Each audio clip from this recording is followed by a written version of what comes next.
ओह God, मेरा बचपन ऐसी जगह बीता था। ये घर है या खंडहर? इस जगह को देखकर तो ऐसा लगता है जैसे यहाँ इंसान नहीं बल्कि शैतान रहते हो। सब कुछ कितना डरावना सा है। रक्षिता इस समय एक हवेली के सामने खड़ी थी और हवेली को देखते ही उसके शरीर में एक सिहरन सी दौड़ने लगी थी। ये वही हवेली थी जहां रक्षिता का आधा बचपन बीता था और आज कई साल बाद वो इस जगह आई थी।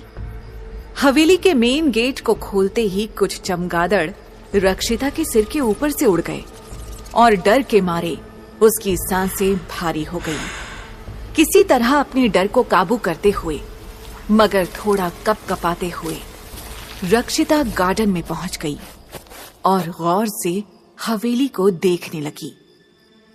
जब रक्षिता यहाँ रहती थी तब वो काफी छोटी थी, इसलिए उसे ठीक से याद नहीं था कि हवेली के आसपास का माहौल कैसा था। मगर आज जब वो यहाँ खड़ी थी तो अपने पूर्वजों की हवेली उसे किसी भूतिया हवेली से कम नहीं लग रही थी। हालांकि वहां आसपास और भी लोग रहते थे, मगर जिस जगह पर हवेली बनी हुई थी उसके आसपास बहुत कम घर थे। बाजार भी 1 किलोमीटर दूर था। रक्षिता हाथ जोड़ते हुए खुद से कहती है, कहीं दादी सच में मेरे नाम किसी हॉन्टेड हाउस को तो नहीं कर गई? कहीं कोई भूत प्रेत मुझे पकड़ न ले। हे भगवान, प्लीज मुझे बचा लेना। मैं अभी मरना नहीं चाहती। मेरी पूरी फैमिली की रिस्पॉन्सिबिलिटी है मेरे ऊपर। रक्षिता 23 साल की सुंदर और समझदार लड़की थी जो फिलहाल अपनी पढ़ाई और जॉब के बारे में ना सोचकर उस कर्जे को चुकाने का बंदोबस्त कर रही थी जो उसके सौतेले पिता उसके कंधों पर छोड़ गए थे। दरअसल उन्हें जुआ खेलने की बहुत बुरी आदत लग गई थी, जिस वजह से उन्होंने कई लोगों से कर्जा लिया और उसे भी जुए में हार बैठे और इसी वजह से एक दिन किसी ने उन्हें मार डाला। अब न सिर्फ रक्षिता के ऊपर ये कर्जा आ गया था, बल्कि इसके साथ साथ उसे अपनी बीमार माँ का इलाज भी करवाना था और 2 छोटे भाई बहन का ध्यान भी रखना था। नौकरी न होने के कारण रक्षिता ने फैसला किया कि वो अपने पूर्वजों की इस हवेली को बेच देगी, जो मरने से पहले उसकी दादी उसके नाम कर गई थी। इस हवेली को रक्षिता बेचना तो नहीं चाहती थी, मगर उसके पास इसके अलावा कोई रास्ता भी नहीं था। इसलिए जब किसी ने हवेली को खरीदने में इंटरेस्ट दिखाया तो रक्षिता भी बिना किसी देरी के उसे साफ करने पहुंच गई। पर अब गेट के अंदर की दुनिया उसे डरा रही थी। एक तरफ चांद की रोशनी में खंडहर हवेली बहुत सुंदर तो लग रही थी, पर हवा में एक ठंडी नमी थी, वैसी नमी जो कपड़ों में बस जाती है।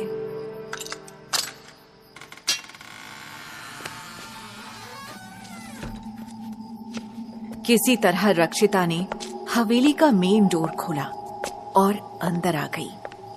चारों ओर धूल ही धूल थी। रक्षिता चारों ओर देखते हुए खुद से कहती है, पहले किचन, लिविंग रूम और एक कमरा साफ कर लेती हूँ, उसके बाद बेसमेंट की सफाई करूंगी, क्योंकि हो सकता है कि मुझे वहां कोई कीमती सामान मिल जाए। दादी अक्सर उस ओर जाने से मना करती थी और कमरा बंद रखती थी, इसलिए मुझे लगता है कि वहां कुछ तो है।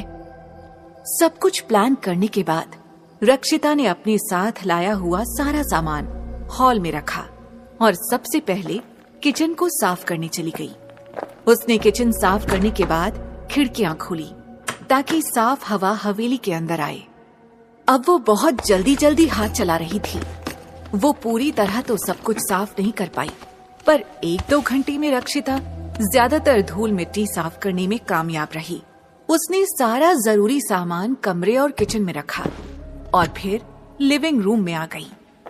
लिविंग रूम की ओर आते हुए उसे लगा जैसे हवा का झोंका बेसमेंट से ऊपर आ रहा था। उसे ये अजीब लगा क्योंकि बेसमेंट का दरवाजा बंद था और वहां से हवा के आने का कोई सोर्स नहीं था। रक्षिता फिर से डर सी गई, पर अब वो बहुत थक चुकी थी। रक्षिता ने अपने माथे का पसीना पोंछते हुए कहा, उफ, मन तो हो रहा है कि यहीं सो जाऊं, मगर काम ज्यादा है और समय कम। पता नहीं ये हवेली इतनी बड़ी क्यों है। पर हवेली बड़ी है तो महंगे दाम पर भी बिकेगी और ज्यादा पैसा भी मिलेगा, जिससे मैं कर्ज चुकाने के साथ साथ और भी बहुत काम कर सकती हूँ। कुछ देर आराम करने के बाद रक्षिता बेसमेंट की ओर बढ़ गई, जहाँ एक कमरा और एक बाथरूम था। जैसे जैसे वो दरवाजे की ओर बढ़ रही थी, वहां से आ रही ठंडी हवाएं उसे महसूस हो रही थी। उसने दरवाजे की ओर अपना हाथ बढ़ाया ही था कि वो दरवाजा अपने आप खुल गया। ओह माय गॉड, ये कमरा है या कोई कबाड़ खाना?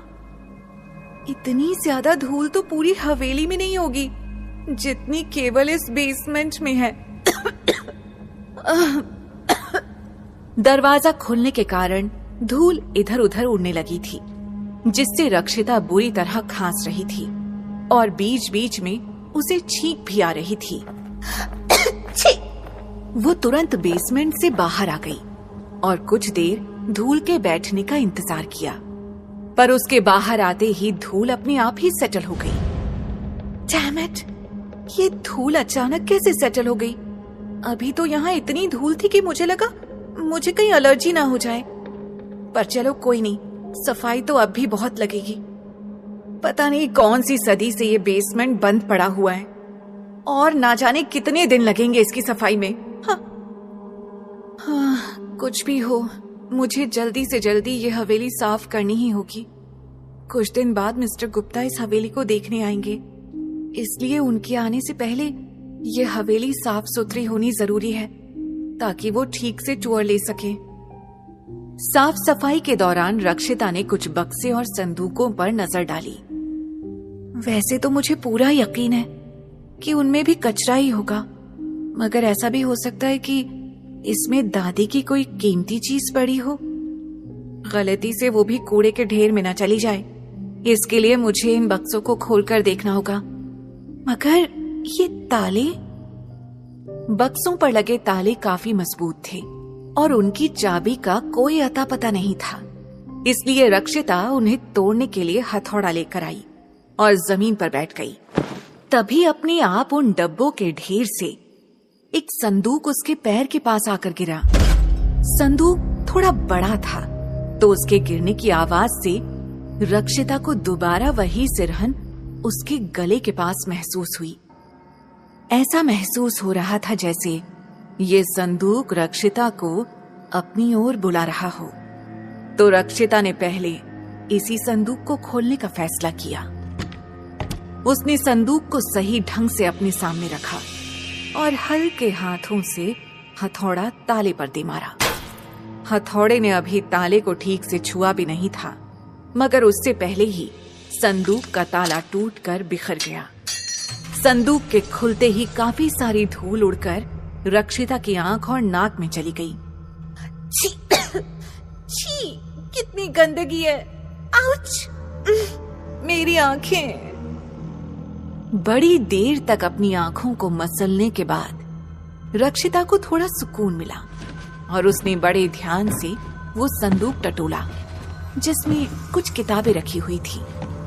ये काफी पुरानी किताबें थी और रक्षिता ने ये पूरा ही संदूक कूड़े में फेंकने का मन बना लिया था, मगर अचानक उसके हाथ एक डब्बा लगा जो संदूक के कोने में पड़ा था। रक्षिता ने वो डब्बा उठाया और उसे मोबाइल की फ्लैश लाइट जलाकर देखा। वो डब्बा काफी कीमती लग रहा था, मगर उस पर काफी धूल लगी हुई थी, जिस कारण डब्बे की चमक कहीं गायब हो गई थी। रक्षिता को याद आया कि उसकी दादी इस बेसमेंट का दरवाजा लॉक करके रखती थी और जब रक्षिता उनसे इस बारे में पूछती थी तो वो कहती थी, हर दरवाजे का ताला खोलना जरूरी नहीं होता है, कुछ चीजें बंद करके और सहेज कर ही रखी जाएं तो ही अच्छा होता है। रक्षिता कुछ देर तक यही सोचती रह गई कि वो ये डब्बा खोले या ना खोले, पर फिर उसने सोचा, वैसे भी ये सारा सामान या तो कचरे में जाएगा या मेरे किसी काम आएगा। अब जब तक मुझे पता नहीं लगेगा कि इस कमरे में क्या क्या है, तब तक मैं कचरे और कीमती सामान के बीच का फर्क कैसे पता करूंगी? मेरे ख्याल से तो मुझे सब कुछ खोल कर देख लेना चाहिए। इस ख्याल के साथ रक्षिता ने उस डब्बे को खोला और तुरंत अपनी आंखें बंद कर ली, क्योंकि डब्बे के अंदर एक अंगूठी रखी हुई थी जो फ्लैश लाइट से आ रही रोशनी में कुछ ज्यादा ही चमक रही थी। ओह माय गॉड, कितनी सुंदर अंगूठी है ये हीरे काफी कीमती लगते हैं और इस अंगूठी का स्टाइल भी काफी यूनिक है, पर ये जितनी सुंदर है उतनी ही डरावनी भी। रक्षिता ने ऐसा इसलिए कहा क्योंकि वो अंगूठी काले रंग की थी। उस अंगूठी पर एक चेहरा बना हुआ था, एक औरत का चेहरा जिसकी आंखें लाल थीं। ये कोई नॉर्मल लेडी नहीं बल्कि एक डेविल क्वीन लग रही थी। उस अंगूठी पर काले हीरे जड़े हुए थे जो काफी रेयर थे। ये अंगूठी काफी पुरानी थी मगर इसकी चमक अभी भी बरकरार थी, सिवाय उन 2 लाल हीरों के जो काफी फीके लग रहे थे। कुछ तो खास था उस अंगूठी में जिसके कारण रक्षिता उस ओर खींची चली जा रही थी। रक्षिता ने अंगूठी को डिब्बे से बाहर निकाला और उसे करीब से देखा तो पाया कि वहां छोटे छोटे अक्षरों में कुछ लिखा हुआ था। बड़ी मुश्किल से रक्षिता ने उन शब्दों को पढ़ा। Till death do us apart, यानी कि केवल मौत ही हमें एक दूसरे से जुदा कर सकती है। इन शब्दों ने रक्षिता का दिल दहला कर रख दिया था। उसकी धड़कनें तेज हो गई थीं और पूरे शरीर में एक कपकपी सी छूट गई।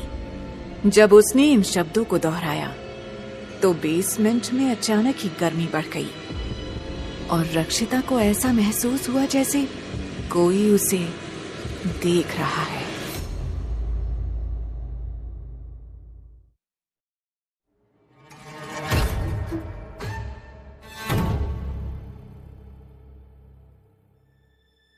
मैं कुछ ज्यादा ही सोच रही हूँ। मेरे अलावा कोई यहाँ आ ही नहीं सकता। कौन एक खंडहर हवेली में आएगा जहाँ कूड़े कचरे के अलावा कुछ नहीं है। रक्षिता ने एक बार फिर गौर से उस अंगूठी को देखा तो अब वो जो लाल रंग के हीरे थे अब वो भी बाकी हीरों की तरह चमकने लगे थे। कुछ तो अजीब सा है इस अंगूठी में। अचानक ये हीरे कैसे चमकने लग गए? और ये अंगूठी है किसकी? दादी को तो मैंने इसे कभी पहनते हुए नहीं देखा, तो फिर ये अंगूठी उनके संदूक में क्यों रखी है? ये चमचमाती अंगूठी रक्षिता को अपनी ओर खींच रही थी।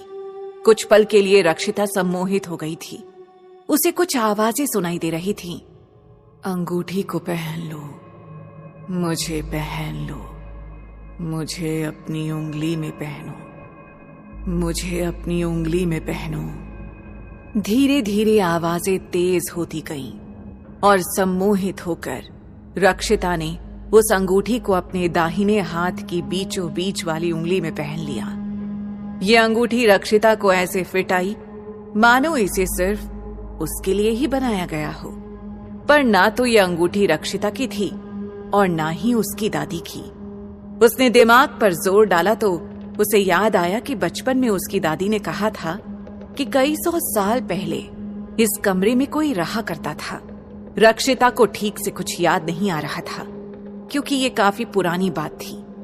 शायद ये हमारे पूर्वजों में से ही किसी की अंगूठी होगी या फिर किसी ने उन्हें गिफ्ट की होगी। रक्षिता के पास कुछ भी सोचने समझने का ज्यादा वक्त नहीं था, इसीलिए उसने फटाफट अपनी उंगली से वो चमचमाती अंगूठी निकालनी चाहिए। मगर ये क्या? अंगूठी तो रक्षिता की उंगली से अलग होने को तैयार ही नहीं थी। What the hell? अभी तो मैंने इसे बड़े आराम से पहन लिया था, मगर अब ऐसा क्यों महसूस हो रहा है जैसे ये अंगूठी सुपर ग्लू की मदद से मेरी उंगली से चिपका दी गई हो। उसने बहुत कोशिश की अंगूठी को अपनी उंगली से अलग करने की, मगर हर बार निराशा ही हाथ लगी। फाइन, अभी नहीं निकल रही तो मैं बाद में इस अंगूठी को निकालने की कोशिश करूंगी, मगर मैं हार नहीं मानूंगी। अचानक रक्षिता के पूरे शरीर में दर्द होने लगा और सबसे ज्यादा दर्द उस उंगली में हो रहा था जिसमें अंगूठी थी। Ouch! What the hell is wrong with me? ये हो क्या रहा है मेरे साथ? उसकी उंगली से बहुत ज्यादा मात्रा में खून बहने लगा और ऐसा महसूस हुआ जैसे कोई उस खून को पीने की कोशिश कर रहा है। खून निकल तो रहा था पर जमीन पर नीचे नहीं गिर रहा था। खून को देखकर रक्षिता घबरा गई। उसने जल्दी से बेसमेंट का दरवाजा बंद किया और सीधे हवेली के सबसे साफ सुथरे कमरे की तरफ भागी जहां उसने अपना सारा सामान रखा था। रक्षिता ने जल्दी से अपना घाव साफ किया और उस पर दवाई लगाई। रक्षिता ने सोचा, अचानक इतना ज्यादा खून कैसे बह गया? मैंने बहुत ज्यादा जोर तो नहीं लगाया था और पूरे शरीर में दर्द। रक्षिता ने फील किया कि अब उसे थोड़ा सा भी दर्द नहीं हो रहा, उसकी उंगली में भी नहीं जहां से अभी खून बह रहा था। ये सब कुछ काफी कंफ्यूजिंग था और थकान के कारण रक्षिता को नींद भी आने लगी थी। इसीलिए उसने कुछ देर सो जाने का फैसला किया ताकि जागने के बाद सब कुछ सोच सके और बाकी की सफाई कर सके। इसी ख्याल के साथ रक्षिता गहरी नींद में सो गई।